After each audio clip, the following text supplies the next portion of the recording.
You're very health oriented, right? You work out, you Yeah. bike. Yeah. You're Yep. part of the Roadrunners Yeah. group. Yep. Have you always been physically active like that? Yeah, I've always been physically active. As I said, I used to play a ton of volleyball, a lot of other stuff. I mean, things, and volleyball was my big thing. Living at the beach and that kind of life, and it's just fun. And it's you're at the beach, and that's where you spend your whole weekend nights, everything. And then the body just kind of it's a taxing sport for as we get older, and it's like it started creating more and more havoc with feet and legs, and I have now kind of Hmm. neuropathy, and so cycling is really the gym kind of workout and change into a functional training kind of scenario with my trainer. It's been a blessing, but no injuries for 2 years. And then Nice. cycling, because it's very firm shoes and all that kind of stuff, there's no flex for the most part. So if your body's in decent shape and your legs and that kind of stuff, I mean, there's just the standard kind of abuse and tear that we all do. But Sure. yeah, it's been a little bit more. I have neuropathy that's kind of flares up periodically, which is a new thing. So, and that could just be self-care. The last year has been a very challenging, as you know. We've done that when we lose parents and do different things. A lot of life Hmm. challenges that we don't we care for others, but we don't care for ourselves. Yeah. Too often. Yeah. You know. There's also a funny thing that happens when your parents pass. Like my mom passed in 2021, Yeah.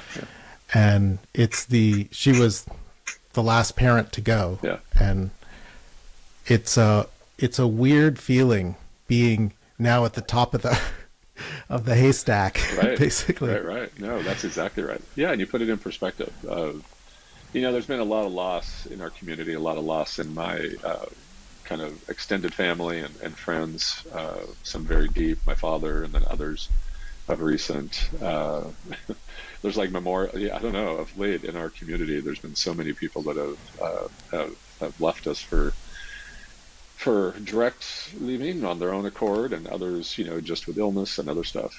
It's just, Hmm. there's a lot of stuff, there's a lot of craziness out in the world right now that people, I think, have a hard time battling, whatever that might look like, and that's Do you, tough. Yeah. do you think about do you think about death now that you are Oh yeah, 63? it's a whole different, it's a whole different mindset. It's like, Yeah. oh, working with hospice, working with different stuff, working with friends that have had different illnesses, and I've had other friends who have passed with cancer and very, long kind of relationship kind of stuff, and being there, not only Hmm. caregiver, but put me down as their person, not their husband, not others, not family, because it's like, I separate things very clearly, even with my father. It's uh, when there's a crisis and a need, it's very, it's like that fight or flight, and I've had that in my own life, being Hmm. bugged once and different stuff here in town, and things that happen that you just don't realize that's how you're wired, and then once you do, you're like, oh yeah, that now makes sense. And I learned that I'm exactly my father. I am like literally even the last month of his life realizing some new things that were like he would tell me a story of how he would deal with a work scenario or a process or anything with some, and I was like, oh, I literally was like, oh my God, now I get why I'm so freaking crazy at times. Because, yeah, your DNA. And Sean would be the first to say, you are exactly, you're exactly your father. That's kind of awesome, though, don't you think? I mean, No, especially since you and your dad were so close. yeah, very much so. I learned new things literally to the last week of his life when he was still able to communicate and different stuff, and it was a blessing.